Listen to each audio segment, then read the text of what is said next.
ஓம் சாய்ராம்.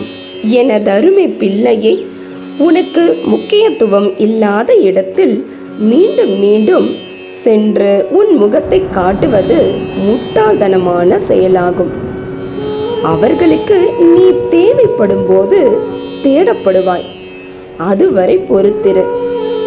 அதற்காக உன்னை தவறாக புரிந்து கொண்டவரை பற்றி நீயும் தவறாக எண்ண வேண்டாம்.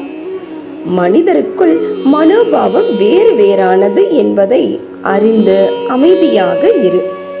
உன்னை மற்றவர்களிடத்தில் தவறானவர், கோபமானவர், வாய்ப்பேச்சு தவிர வேறு செயல் எதுவும் தெரியாதவர் என்று சித்தரிப்பதற்காகவே உன் சொந்த உறவுகளிலே ஒரு சிலர் உள்ளனர்.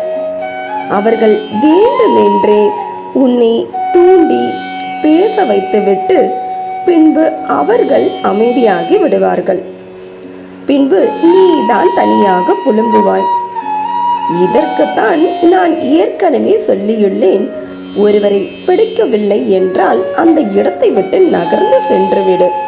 திரும்பி நீ ஜெயிக்கும் வரைக்கும் உன் முகத்தை காட்டவே கூடாது. மீறி அவர்கள் வீட்டில் போய் நீ தண்ணீர் கொடுத்தால் கூட அவர்களுக்குத்தான் நன்மைகள் தொடர்ந்து கொண்டிருக்கும். இதை புரிந்து கொள். இப்படிப்பட்டவர்கள் உன் வீட்டில் வந்தாலும் கூட ஒரு கிளாஸில் சர்க்கரை கலந்த காய்ச்சிய பாலை மட்டும் கொடுத்துவிடு. இப்படி நீ செய்தால் அவர்கள் உன் மீது கொண்ட பொறாமை பார்வை உன்னை எதுவும் செய்யாது.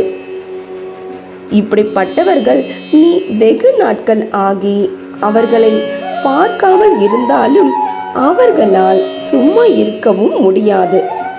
ஏனென்றால் நீதான் அவர்களை பற்றி தெரியாமல் இதுவரை நன்றாக பேசி பழகிவிட்டாய்.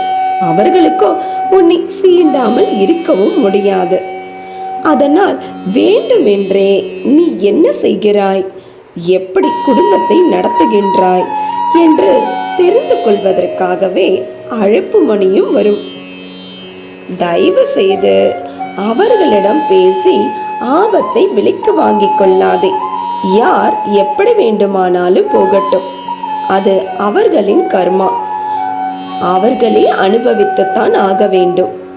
நீ உன் மனசாட்சிக்கு மட்டுமே எப்போதும் நேர்மையாக இரு.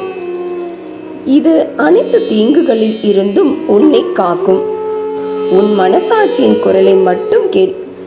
எது சரி என்பதை அது உனக்கு தீர்க்கமாக சொல்லும். அதை புரிந்து கொண்டால் போதும். நீ தவறானவற்றை செய்ய எவரும் உன்னை தூண்ட முடியாது. இன்று வெள்ளிக்கிழமை. இந்த சுபிக்ஷமான நாளில் மகாலட்சுமி தாயார் அருளால் உனக்கு இன்னும் 1 மணி நேரத்தில் மங்கள செய்தி ஒன்றை கேட்க உள்ளாய். சந்தோஷமாக இரு. இன்றும் என்றும் என்றென்றும் உன் சாயப்பா உன் அருகில். வாழ்க வையகம், வாழ்க வளமுடன்.